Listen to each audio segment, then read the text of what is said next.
जय श्री कृष्ण। एकादशी महात्म।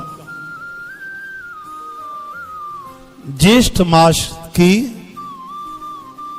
अपरा एकादशी का महात्म। युधिष्ठिर जी पूछते हैं, जनार्दन, ज्येष्ठ कृष्ण पक्ष में किस नाम की एकादशी होती है? मैं उसका महात्म श्रवण करना चाहता हूं, बताने की कृपा करें। तब हमारे भगवान श्री कृष्ण चंद मुरली मुकंद आनंद कंद नंद नंद चंद कहते हैं कि हे राजन, तुमने सभी लोगों के और सभी लोकों के भले के लिए बड़ी उत्तम बात पूछी है। सभी लोग किस लिए कहा भगवान ने? अरे केवल मृत्यु लोक में नहीं, सभी लोकों में एकादशी का पालन होता है। ये इतनी महान तिथि है, श्री हरि का रूप ही है।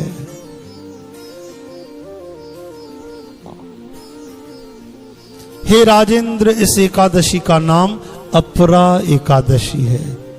बड़ी पुण्य देने वाली, बड़े बड़े पापों का नाश करने वाली, ब्रह्म हत्या से दबा हुआ गोत्र की हत्या करने वाला, गर्भस्थ बालक को मारने वाला, पर निंदक, पर स्त्री लंपट पुरुष, ऐसे ऐसे पापी लोग भी अपरा एकादशी की भक्ति से, उपवास से निश्चय ही निष्पाप हो जाते हैं। जो झूठी गवाही देता, माल तोल में धोखा देता, बिना जाने ही नक्षत्रों की गणना करता और कूटनीति से आयुर्वेद का ज्ञाता बनकर वैद्य का काम करता है, ये सब नरक में निवास करने वाले प्राणी हैं। परंतु अपरा एकादशी के सेवन से ये भी पाप रहित हो जाते हैं। यदि क्षत्रिय क्षात्र धर्म का परित्याग करके युद्ध से भागता है तो वह क्षत्रिय उचित धर्म से भ्रष्ट होने के कारण घोर नरक में पड़ता है। जो शिष्य विद्या प्राप्त करके अपने गुरु की खुद ही निंदा करता है, वह भी महापापों से भरकर भयंकर नरक में गिरता है। किंतु अपरा एकादशी के सेवन से ऐसे आदमी भी सद्गति को प्राप्त होते हैं।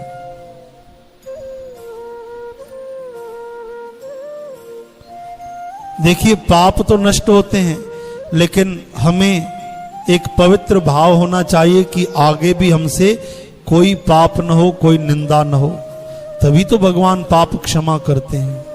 ऐसे नहीं कि चलो एकादशी कर लें और पाप भी करते जाते हैं, एकादशी कर लेंगे पाप नाश हो जाएंगे, ऐसे तो और दुगने पाप लगते हैं। आगे पाप न करें और पिछले जो हो गए वे भगवान माफ कर देते हैं, लेकिन आगे शुद्ध भावना रखनी चाहिए। और भूल से भी अगर कोई पाप बन जाए, निंदा बन जाए, तो भगवान की शरण लेकर माफी मांगनी चाहिए कि प्रभु आप रक्षा करो, मुझे क्रोध आ जाता है, लोभ आ जाता है, विकार सताते हैं, मैं कभी भी कहीं भी गिर सकता हूं, मेरे मालिक, मेरे गोविंद, मैं तुम्हारी शरण हूं। तो फिर ठाकुर जी संभालते हैं। तो यहां पे देखो, साफ साफ भगवान कहते हैं कि बड़े बड़े महापाप, ऐसे घिनौने पाप जिनको विचार करने से भी दुख हो, ऐसे पाप भी एकादशी भक्ति करने से नष्ट हो जाते हैं।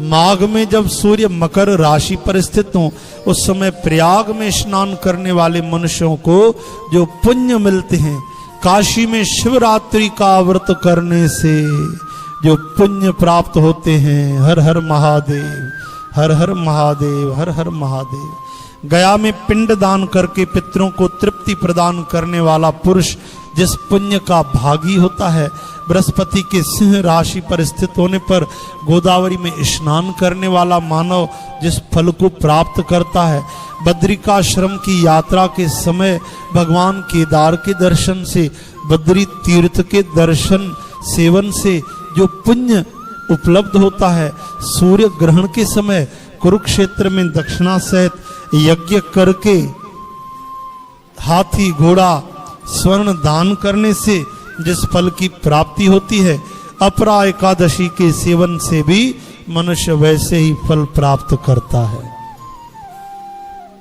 सोचिए, एक एकादशी और इतने सारे लाभ।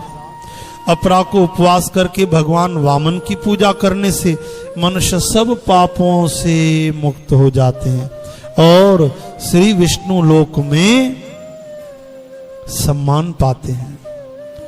इसको श्रवण करने से और पढ़ने से सहस्त्र गोदान का फल मिलता है।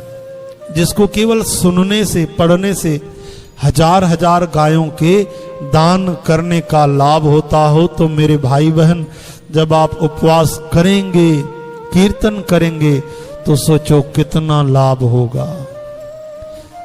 आसपास कीर्तन होता हो तो जरूर आएं, और अगर आसपास आपको सुविधा नहीं तो घर ही में बैठकर, सारी रात नहीं जागते कोई बात नहीं, कम से कम 2-3 घंटे ही जागकर भक्ति करनी चाहिए, कीर्तन करना चाहिए, हरि नाम का संकीर्तन करना चाहिए। आपके सब दुख कष्ट पाप नष्ट हो जाएंगे, आपको सुख शांति प्रेम भक्ति समृद्धि मिलेगी। आप परम आनंद को, परमात्मा को, मेरे गोविंद को, राधा रानी श्री कृष्ण कन्हैया लाल को प्राप्त कर लेंगे। तो साथ संगत जी, ये पवित्र कथा आप भी सुने, दूसरों को भी ये अमृत पिलाएं और परम लाभ के भागी हों। और सतत निःशुल्क श्रवण करने के लिए कथा कीर्तन भक्ति सत्संग संपर्क करें 09329642139 और 9827903570 पर। धन्यवाद। जय श्री कृष्ण। बोल वृंदावन बिहारी लाल की जय। जगत गुरु श्री चंद्र भगवान की जय। बाबा भगत राम साहब की जय। एकादशी मैया की जय। गौ माता की जय। आज के आनंद की जय। नमः पार्वती पते। हर हर हर हर हर हर महादेव।